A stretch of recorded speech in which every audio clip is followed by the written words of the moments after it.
ಇಂದು ಗಂಗಾವತಿ ವಿಧಾನಸಭಾ ಕ್ಷೇತ್ರದ ಹರಳಹಳ್ಳಿಯಲ್ಲಿ ಅಲ್ಪಸಂಖ್ಯಾತರ ಕಲ್ಯಾಣ ಇಲಾಖೆಯ ವತಿಯಿಂದ ಕೇಂದ್ರ ಮತ್ತು ರಾಜ್ಯ ಸರ್ಕಾರದ ಅನುಪಾತದ ಅನುದಾನದಲ್ಲಿ ಸುಮಾರು 10 ಕೋಟಿ ರೂಪಾಯಿ ವೆಚ್ಚದಲ್ಲಿ ನಿರ್ಮಿತವಾದ ನೂತನ ಸರ್ಕಾರಿ ಅಲ್ಪಸಂಖ್ಯಾತರ ಮೊರಾರ್ಜಿ ದೇಸಾಯಿ ಬಾಲಕಿಯರ ಪದವಿ ಪೂರ್ವ ವಸತಿ ಕಾಲೇಜಿನ ಕಟ್ಟಡವನ್ನು ಪೂಜ್ಯ ಶ್ರೀ ವೇದಮೂರ್ತಿ ಗವಿಸಿದ್ದಯ್ಯ ತಾತನವರ ಉಪಸ್ಥಿತಿಯಲ್ಲಿ ಶಾಸಕರಾದ ಗಾಲಿ ಜನಾರ್ದನ ರೆಡ್ಡಿ ಅವರು ಉದ್ಘಾಟಿಸಿದರು. ಈ ಸಂದರ್ಭದಲ್ಲಿ ಗ್ರಾಮ ಪಂಚಾಯಿತಿ ಅಧ್ಯಕ್ಷೆ ಮಂಜುಳಾ,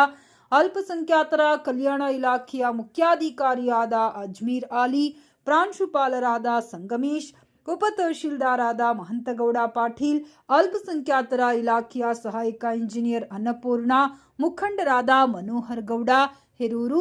ಡಿಕೆ ಅಗೋಲಿ, ಚನ್ನವೀರಗೌಡ, ಯಮನೂರು ಚೌಡ್ಕಿ, ವೀರೇಶ್ ಬಲಕುಂದಿ, ಚಂದ್ರು ಹಿರೂರು, ಪಂಪಣ್ಣ ನಾಯಿಕ್, ಜಿಲಾನಿ ಪಾಷಾ, ದುರ್ಗಪ್ಪ ದಳಪತಿ, ವಿರೂಪಾಕ್ಷಿ ಗೌಡ, ಲಿಂಗನಗೌಡ, ವಿಶ್ವನಾಥ್ ಮಾಲಿ ಪಾಟೀಲ್, ಲಕ್ಷ್ಮಣ್ ಗೌಡ, ರಮೇಶ್